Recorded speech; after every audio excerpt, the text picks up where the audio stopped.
할렐루야. 오늘도 우리에게 새날을 주신 우리 하나님께 감사를 드립니다. 오늘도 말씀을 통해서 주의 음성을 듣는 복된 시간 되기를 원합니다. 기도하겠습니다. 하나님 아버지, 오늘부터 시작되어지는 누가복음의 말씀을 통하여 또 주의 음성을 듣게 하시고 주의 뜻을 깨닫게 하여 주옵소서.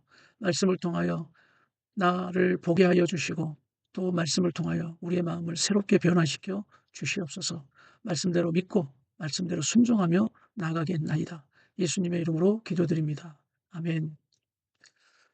오늘부터 누가복음의 말씀이 시작됩니다. 누가복음 1장 1절에서 11절의 말씀, 믿고 있는 바를 더 확실하게 하신다. 믿고 있는 바를 더 확실하게 하신다. 라는 제목으로 말씀을 전하겠습니다. 누가복음은 누가가 저자죠. 누가가 저자인데 누가가 누구에게 이 복음서를 전하는가? 수신자가 밝히고 있습니다. 수신자를 밝히고 있습니다. 3절, 그 모든 일을 근원부터 자세히 미루어 살핀 나도 데오빌로 각하에게 차례대로 써보내는 것이 좋은 줄 알았노니. 성령님께서 누가를 감동시키고 역사하여 이제 데오빌로 각하에게 이 복음서를 전하게 하는 것입니다. 이 데오빌로에 대해서는 구체적으로 나와 있지는 않지만 로마 제국의 관리의 한 사람인 것 같습니다. 이 사람이 복음을 듣고 예수 믿게 된 것입니다. 이제 예수를 믿고 그의 믿음이 이제 더욱더 그 믿는 바를 확실하게 하려고 오늘 성령님께서는 누가를 통해서 데오빌로에게 이 복음의 편지를 보내게 하는 겁니다. 4절에 누가복음의 목적을 말씀합니다. 4절, 이는 각하가 알고 있는 바를 확실하게 하려 함이로다. 알고 있는 바를 확실하게 한다. 알고 있는 바를 확실하게 한다. 너희의 믿고 있는 바를 더 확실하게 하려 합니다.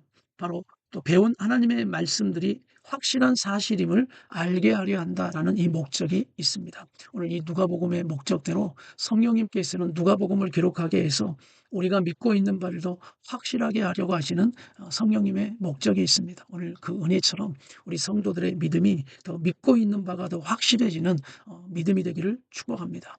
오늘 1절부터 보면 이제 그러면 우리의 믿고 있는 바를 더 확실하게 하시는 하나님의 방법이 무엇이냐? 그 첫 번째가 성경을 통해서 그렇습니다. 성경을 통하여 우리의 믿고 있는 바를 더 확실하게 해주신다. 1절, 우리 중에 이루어진 사실에 대하여 처음부터 목격자와 말씀에 일꾼된 자들이 전하여 준 그대로 내력을 저술하여 붓을 든 사람이 많은지라. 이 말씀은 성경을 기록하는 사람들이 많아졌다는 겁니다. 성령님께서는 예수님의 제자들을 통해서 예수님에 대하여 그 모든 복음의 일들을 기록하게 하는 겁니다. 그것은 사실이며 목격자가 많고 진리이며 역사적 사실이며 진리라는 것이죠. 그래서 그것을 이제 성경으로 기록해서 바로 증거하는 것입니다. 바로 이처럼 성경의 기록만큼 더 확실한 증거는 없습니다. 우리 하나님께서는 성경을 통하여 이제는 예수님이 하신 일과 하나님이 누구이신지를 전하고 있습니다. 이 성경을 통하여서 우리의 믿고 있는 바를 더 확실하게 해주시는 것입니다. 그러므로 우리 성도들은 올 한 해 더 성경을 가까이 하는 성도들이 되기를 축복합니다. 더 큐티를 가까이 하십시오.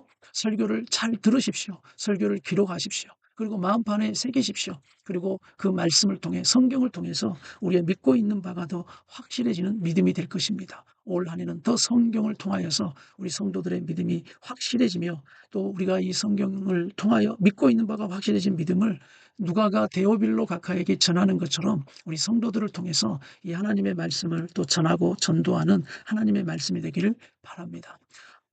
이제 5절부터는 사가랴와 엘리사벳의 가정이 나옵니다. 그러면 하나님께서 이 누가복음의 사가랴와 엘리사벳의 이제 가정을 통해서 세례 요한의 그 탄생을 준비하며 그 부모가 어떤 부모인지 어떤 과정을 겪고 있는지를 보여주십니다.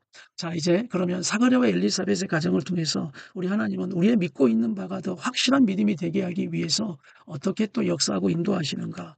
두 번째는 문제와 고난을 통해서입니다. 문제와 고난을 통해서 이 사가랴와 엘리사벳의 가정이 어떤 가정인지 볼까요? 5절, 유대왕 헤롯 때 아비야 반열 제사장 한 사람이 있으니 이름은 사가랴, 그의 아내는 아론의 자손이며 그의 이름은 엘리사벳이다 라고 말씀합니다. 네, 헤롯 때다라고 이야기를 하는 건 이때 상황, 정치적인 상황, 사회적인 상황은 바로 제사장들이나 예수 믿는 사람들은 핍박받는 세대인 것이죠. 또 핍박받고 어려운 상황, 영적인 어려운 상황을 또 이야기합니다. 그때 제사장 가정 바로 사가랴, 아비야 반열이다. 제사장 반열은 24반열이 있는데 그중에 하나의 반열, 아비야 반열을 말씀하고 있습니다. 1년에 2번 성전에 일주일 동안 봉사합니다. 1년에 2번 뽑혀서 일주일 동안 성전 봉사 직무를 이제 제비 뽑아 봉사하게 되어집니다. 또 엘리사벳 그의 아내는 아론의 자손이다라고 말하며 이들의 가정은 거룩한 제사장 가정인 것을 밝히고 있습니다. 이들은 6절에 보니까 그들의 믿음을 말하고 있습니다. 6절 이 두 사람이 하나님 앞에 의인이니 주의 모든 계명과 규례대로 흠이 없이 행하더라. 예, 말씀대로 살아갔다라는 것이죠. 말씀대로 사는 부부, 또 믿음으로 살아가는 부부, 제사장 가문의 부부. 예, 그런데 이 가정에도 문제와 고난이 있습니다. 그 문제와 고난이 뭐냐? 7절입니다. 엘리사벳이 잉태를 하지 못함으로 그들에게 자식이 없고 두 사람의 나이가 많더라. 네, 잉태하지 못함으로 자식이 없는 문제와 고난입니다. 문제 없는 가정 없고 고난 없는 가정 없습니다. 그러나 이 문제와 고난이 있습니다. 예, 믿음의 부부인데 제사장 가문의 부부인데 말씀대로 살고 있는데 왜 이런 문제가 있는가? 이때 당시 잉태를 못하고 자식이 없으면 가장 수치스러운 일이겠죠. 아론의 자손 엘리사벳이나 이 수치스러운 일을 겪게 되는 것입니다. 결핍의 일을 겪게 되는 것입니다. 꼭 하나님이 응답해 주지 않는 것처럼 이 결핍의 일과 거절의 일을 겪게 되어집니다. 또 이 일이 고통이 되어지겠죠. 예, 이 모든 것들 또 이 두 사람은 이제 나이가 많아서 잉태할 수 없고 자식을 둘 수 없는 처지가 되어져 버렸다. 내 힘으로 할 수 없는 때가 되어져 버렸다는 것입니다. 그러면서 이 문제와 고난 가운데 이제는 이겨나가야 합니다.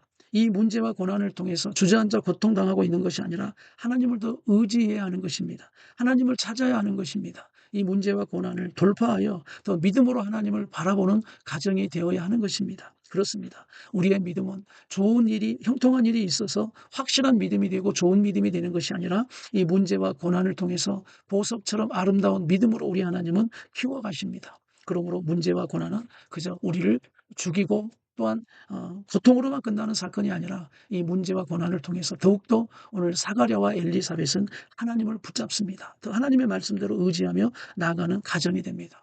그러므로 결국 이 문제와 고난을 통과하고 가니 세례 요한이 오늘 이 가정에 오는 예수님의 그 주의 길을 예비하는 세례 요한이 태어나는 놀라운 하나님의 영광의 일을 경험하게 되는 것입니다. 믿고 있는 바를 더 확실하게 해 주시기 위해서 오늘 이 가정 또한 문제와 고난을 통과해야만 한다. 이때도 하나님을 의지하며 나가야 한다. 믿음으로 나오게 하시며 또 하나님을 붙잡게 하시는 그 시간임을 알며 나아가는 이 시간, 문제와 고난을 통해서 이들의 믿고 있는 바를 더 확실하게 하시는 것처럼 나와 성도들의 삶에 이 문제와 고난은 바로 우리의 믿고 있는 바를 더 확실하게 해주시는 하나님의 일임을 믿고 믿음으로 잘 돌파하고 나가는 우리 성도들의 삶이 되기를 축복합니다.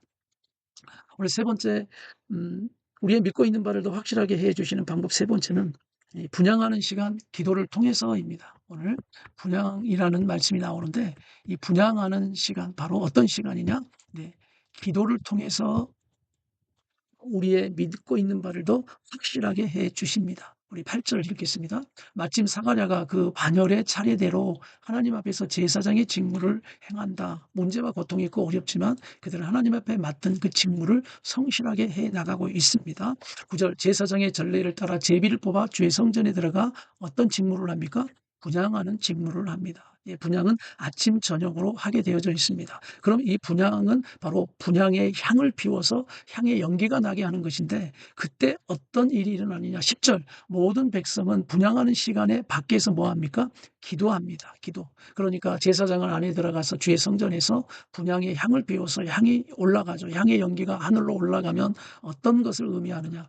바로 백성들이 밖에서 기도하는 그 기도가 바로 이 향이 하늘로 올라가는 것처럼 하나님 앞에 올라가는 것을 영적으로 의미하는 것입니다. 그러니까 사가랴는 이 분향단 앞에서 믿음을 가지고 있어야 합니다. 이 내가 분향의 향을 피워서 이 향의 연기가 올라가는 것처럼 하늘로 올라가는 것처럼 바로 우리 성도들의 백성의 기도가 하나님 앞에 올라간다. 하나님이 받으시고 들으신다라는 믿음을 가지고 분향하는 시간이 있어야 합니다. 사가랴는 이 믿음을 가지고 있을까요? 이 믿음이 실제 믿음이 되어지고 있을까요? 성도 여러분, 여러분이 드리는 예배는 어떻습니까? 여러분이 드리고 있는 기도는 어떻습니까? 예배할 때 하나님이 받으시고 영광 받으신다고 믿습니까? 예배 가운데 하나님의 은혜가 임한다는 것을 믿습니까? 눈에 보이지 않죠. 우리가 드리는 기도, 우리가 소리내어 부르짖어 하나님 앞에 간절히 기도하는 그 기도의 시간, 여러분, 그 향기가 하늘로 올라가는 것처럼 우리의 기도가 올라가는 줄 믿습니까? 이것이 사가랴에게도 있어야 하는 믿음인 것입니다. 믿고 있는 바가 더 확실하게 되어지는 우리의 믿음은 바로 이 분향의 향기가 하나님 앞에 올라가는 기도처럼 우리의 기도는 실제로 하나님 앞에 올라가고 있음을 믿으십시오. 우리의 예배는 하나님이 지금 받으시고 있다는 것을 믿으십시오. 그것이 바로 11절을 통해서 확신 있게 하나님께서 보여주시는 것입니다. 11절, 주의 사자가 그에게 나타나 향단 우편에 선지라. 나타나서 어디 우편에 섭니까? 향단 우편에 서서 그 향의 연기와 함께 성도들의 기도를 받아서 하나님 앞으로 올라가는 것입니다. 성도 여러분, 이것을 믿습니까? 우리의 예배는 그런 것입니다. 우리의 기도는 그런 것입니다. 눈에 보이지 않지만 실제로 우리의 기도는 하나님 앞에 주의 천사가 우리의 기도를 받아 하나님 앞에 올라가 하나님은 들으시고 우리의 기도에 응답해 주심으로 통해서 믿고 있는 바를 더 확실하게 해 주시는 살아계신 하나님이심을 믿으십시오. 요한계시록의 말씀에 그 기도가 어떠한 기도가 되고 있는지를 보여줍니다. 같이 읽겠습니다. 또 다른 천사가 와서 제단 곁에 서서 금 향로를 가지고 많은 향을 받았으니 이는 모든 성도의 기도와 합하여, 뭐가 합합니까? 성도들의 기도와 합하여 보좌 금제단에 드리고자 함이라. 향기의 연기를 말합니다. 향연이 성도의 기도와 함께 천사의 손으로부터 하나님 앞으로 올라가는지라. 아멘, 아멘. 많은 향을 받아 분향단의 향이 올려질 때 그 향연과 향기의 연기와 합해지는 게 뭐냐면 성도의 기도입니다. 오늘 우리 성도, 함께하는 성도 한 사람 한 사람의 기도가 바로 그 향의 연기와 함께 합해져서 천사의 손으로부터 하나님 앞에 올라가고 있음을 믿으십시오. 그러므로 하나님은 그 기도를 들으시고 받으셔서 바로 응답해 주심으로 우리가 믿고 있는 바, 기도하는 바를 더 확실하게 해 주시는 하나님인 것을 믿습니다. 아무것도 염려하지 말고 모든 일에 기도와 간구로 너희 구할 것을 감사함으로 하나님 앞에 아뢰라. 빌립보서 4장 6절의 말씀처럼 나는 우리 성도들이 우리의 믿고 있는 바를 더 확실하게 해주시는 하나님의 그 역사와 하나님의 그 응답해 주시는 그 응답하심을 믿으시길 바랍니다. 오늘 누가복음을 통해서 이제 우리의 믿고 있는 바를 더 확실하게 하신다라는 이 목적 가운데 성경을 통해서 그렇게 하실 것입니다. 또 문제와 고난을 통해서 그렇게 해 나가실 것입니다. 우리의 분양하는 시간, 기도를 통하여 예배하는 영적인 우리의 생활을 통해서 하나님은 그렇게 해 주실 것입니다. 기도하겠습니다. 하나님 아버지, 오늘도 우리가 이 말씀을 통해서 깨닫는 말씀들을 되게 해 주시옵소서. 그러므로 우리의 믿는 바가, 알고 있는 바가, 우리가 붙들고 있는 하나님의 말씀이 더 확실하게 하시는 우리의 믿음의 삶이 될 수 있도록 인도해 주시옵소서. 예수님의 이름으로 기도드립니다. 아멘. 오늘 적용 질문 우리가 함께 또 마지막 우리가 읽고 마치겠습니다.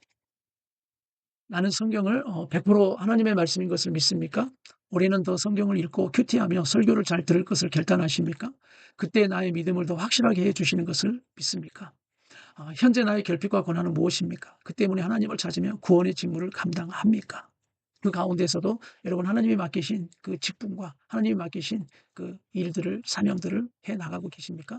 하나님을 예배하며 간절히 기도하는 시간들이 헛된 시간이 아님을 믿습니까? 나의 예배와 기도가 실제로 하나님께 올려지고 있음을 믿습니까? 응답해 주시는 하나님을 믿습니까? 오늘도 이 말씀으로 적용하며 살아가는 우리 성도들의 삶이 되기를 축복합니다. 사랑하고 축복합니다.